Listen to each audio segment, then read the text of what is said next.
Good morning, everyone, and welcome to Sweet Hollow Farm Life. Guess what today is?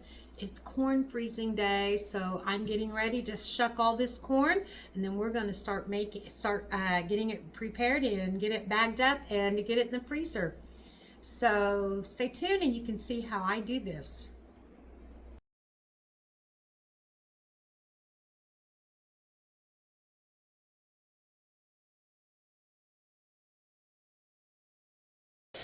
Okay, so I've got all the corn shucked. So now I'm starting my water over here to boiling.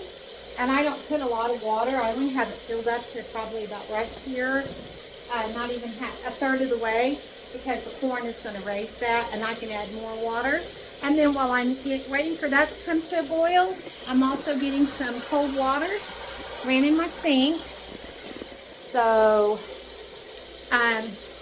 I don't know how many I'll put in here, probably around 8 or 10 of these in the pot at a time, and I have 50 ears today.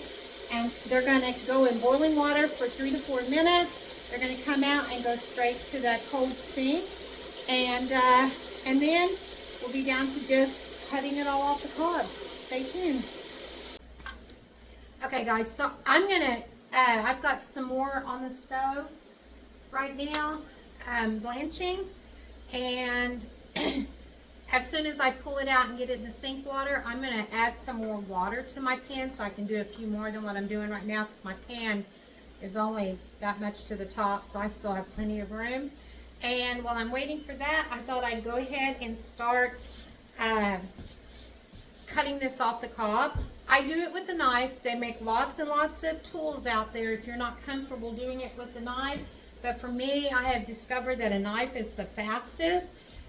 This is messy. Your corn is going to try to fling all over your kitchen. And I've just learned to accept that fact and know that I'm going to have to clean up when I'm done, including my floors, because the corn does fly all over. And I'm just getting as close as I can to the cob, and I'm just gently slicing all this off. And it looks like it would take a long time, but really it doesn't. So, okay, there's one cob, and look how much corn that made. And these will go out to my chickens to finish cleaning up. Rusty already took the stalks out to our compost pile, but these will go to the chicken, because the chickens will love getting to clean these up. So if you have chickens, let the chickens have it. If not, throw it in your compost. Okay, so I need another bowl. I'm going to fit my corn in. This bowl probably will not be big enough for all of it, but there's probably a cup to a cup and a half of corn just off that one. And when you go to freeze this, the rule of thumb is that 2 cups will equal a little bit more than what you're getting out of a can of corn. And these days, a can of corn seems to be more juice than it is corn. So, so actually, you're probably getting a lot more this way. Okay. And don't forget, when you get ready to start this project, don't forget to buy you some freezer quart-size bags, because that's what we're going to freeze this in.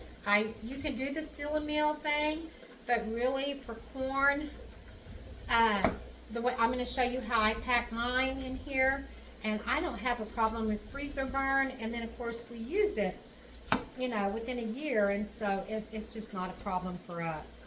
And Lobo loves corn, so he's over here trying to clean up what I drop on the floor. So, but I just sit here. If I get tired, I'll take a break. Oh, my timer went off. Hang on. And generally, for me, and if you start doing this a lot, generally for me, I get this going, blanching, that in there's cooled off, I'll be cutting it off, and I can almost keep up with it. So that helps save you time too. Now today I'm filming, so I'm not moving near as quickly as I normally would. But yeah, you should be able, don't try it the first time you do this, but after you've done it a couple of times, you'll see what I'm talking about. You'll be able to keep up and just move from one, keep all the stations kind of going at the same time. Okay.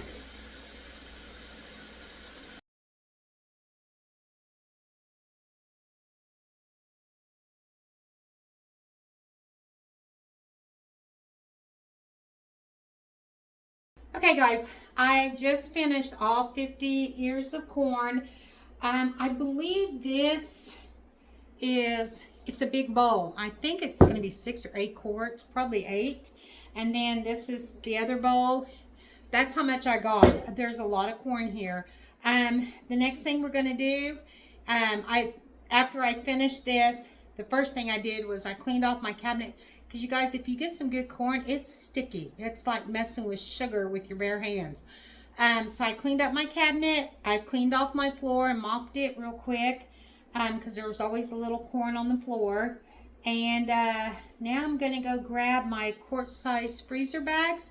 And I'm going to start putting this in freezer bags. Let me show you guys how I do it. Because I like the flat method so that I can store a bunch in my freezer. Okay, I'll be right back. Okay, guys, so I've grabbed a few bags. I don't know how many I'm going to need here, but, and this one just got wet, so it's going to be hard to write on it. But first thing I'm going to do is go ahead and start with my Sharpie, start dating this. I don't write corn because it's obvious what's in the bag. So I just put the date, so this will be 5/26. I don't even put the day of the month, just the month and the year. So 5/26. And then grab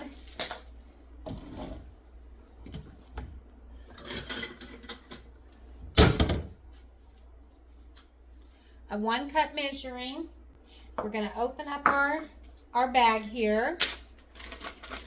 And we're going to put 2 cups in each one of these bags. And actually, I'm going to go a little light on the 2 cups because we always have a ton of corn left over because it's just me and Rusty. We don't eat that much. So I'm going to go just a little bit light on it. You're going to, first of all, make sure all the corn gets in there. Zip it up. And then I just crack it a little bit, leave it a little cracked. And I roll mine out like this. Let me get this close enough y'all can see. And I just kind of, I flatten this out like this and push all the air out of it so it lays flat in my freezer. And finish sealing it. And then I lay it on my cabinet flat because you know, you want to lay it on your cabinet flat. Once you get it all in your freezer and let it freeze, then I have a little basket in my freezer and I take and stand them up and they take up hardly no room. So that's what I'm going to do next.